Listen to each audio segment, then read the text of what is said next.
بيكم. في الحلقات اللي فاتت بنينا الأساس، عرفنا الضمائر وتصريفات فعل الكينونة سير، وبدأنا نوصف الأشياء من حوالينا، وكمان عرفنا المذكر والمؤنث. اللي فاتوا التأسيس ده يرجع يشوفهم فورا عشان النهاردة هنكمل المشوار. النهاردة هنكشف الوش التاني للفعل ده.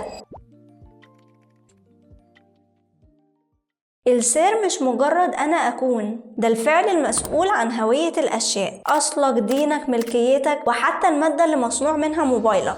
وكمان هنعرف أسرار الحروف اللي بتميز الأسباني عن أي لغة تانية. قبل ما ندخل في الجمل التقيلة، في حروف لو ما نطقتهاش صح هتبان مبتدئ. الحروف دي بتغير جلدها حسب اللي وراها. حرف السي والخي لو وراهم A أو E، السي بتتنطق ثاء زي فينكو، والخي بتتنطق خاء زي خنتي، فينكو خنتي. طب لو وراهم باقي الحروف، السي بتبقى كاف زي كاسا، والخي بتبقى جيم زي جاتو، كاسا جاتو.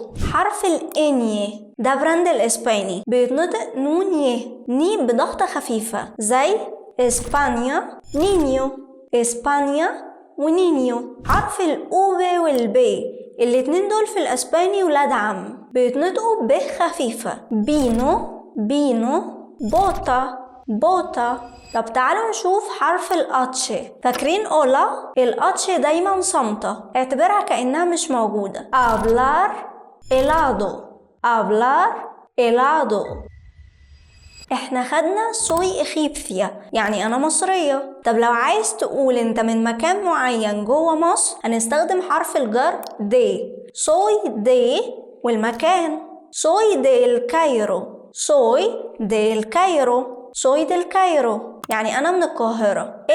es de Madrid، es de Madrid يعني هو من مدريد. السير هو اللي بيقول الحاجة دي ملك مين. طب تعالوا نشوف أمثلة. El libro es de مريم، el libro es de مريم يعني الكتاب ده بتاع مريم. La mesa es de Juan، la mesa es de Juan يعني الترابيزة بتاعت خوان. طب لو عايز توصف موبايلك أو أي حاجة مصنوعة من إيه، هنستخدم سير. El bolso es de cuero، el bolso es de cuero يعني الشنطة مصنوعة من الجلد. La silla es de madera، la silla es de madera يعني الكرسي مصنوع من الخشب. طب السير بيعمل ايه كمان؟ بيوصف اي حاجة ثابتة فيك ما بتتغيرش بسهولة، زي الديانة، soy musulmán انا مسلم، او soy musulmana انا مسلمة.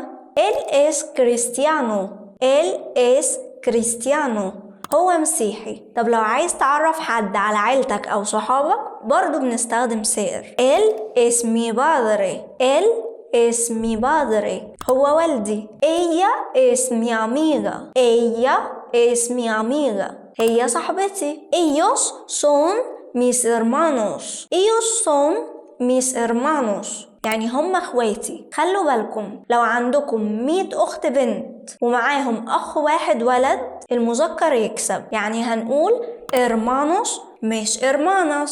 المذكر هو اللي بيكسب في الجمع المختلط. وايوه الاسباني عنصري. من اهم استخدامات سير هي الساعة، لان الوقت حقيقة ثابتة في اللحظة دي. es la una، es la una يعني الساعة واحدة. son las cinco، son las 5 يعني الساعة 5، ودي هناخدها بعدين بالتفصيل. عايز لسانك يبقى نيتف؟ افتكر ان الصفة في الاسباني بتتبع صاحبها في كل حاجة. لو بوصف ولد ان هو طويل بقول él es alto، él es alto هو طويل. el libro es pequeño، el libro es pequeño يعني الكتاب صغير. طب لو بوصف بنت، ella es alta، ella es alta يعني هي طويلة. la mesa es pequeña، la mesa es pequeña يعني الترابيزة صغيرة. شايفين حرف الاو والآ؟ دي هندسة التطابق اللي لازم تفضل في دماغكم. عشان نلم كل اللي قلناه ده في كلمة واحدة، افتكر ان فعل سير هو الدكتور بتاع اللغة. طب دكتور دي اختصار لإيه؟ لا دي اختصار لديسكريبسيون يعني الوصف الشكلي أو وصف الشيء. La mesa es grande، la mesa es grande يعني الترابيزة كبيرة. La ocupación يعني الوظيفة. soy profesora، soy profesora أنا مدرسة. لا سي اختصار لكاركتريستيكاس يعني السمات الشخصية. él es inteligente. él es inteligente يعني هو ذكي. لا تي اختصار للتيمبو يعني الوقت والتاريخ. son las 12. son las 12 يعني الساعة 12. hoy es lunes. hoy es lunes يعني النهاردة الاثنين. لا او اختصار لأوريخن الأصل والملكية. soy de Egipto أنا من مصر. es de cuero يعني الحاجة دي من الجلد. طب لا ار اختصار لريلاسيون يعني القرابة والملكية. él es mi padre هو والدي. es de مريم يعني الحاجة دي ملك مريم. حلقة النهاردة دسمة جدا لأننا كملنا كل استخدامات سير اللي هتحتاجها في البداية. تحدي النهاردة اكتب لي في الكومنتات جملة بتقول فيها انت منين وحاجة من ممتلكاتك وقول لي مصنوعة من ايه. مستنية ابداعاتكم في الكومنتات وافتكروا دايما ان الاسباني هندسة مش مجرد حفظ.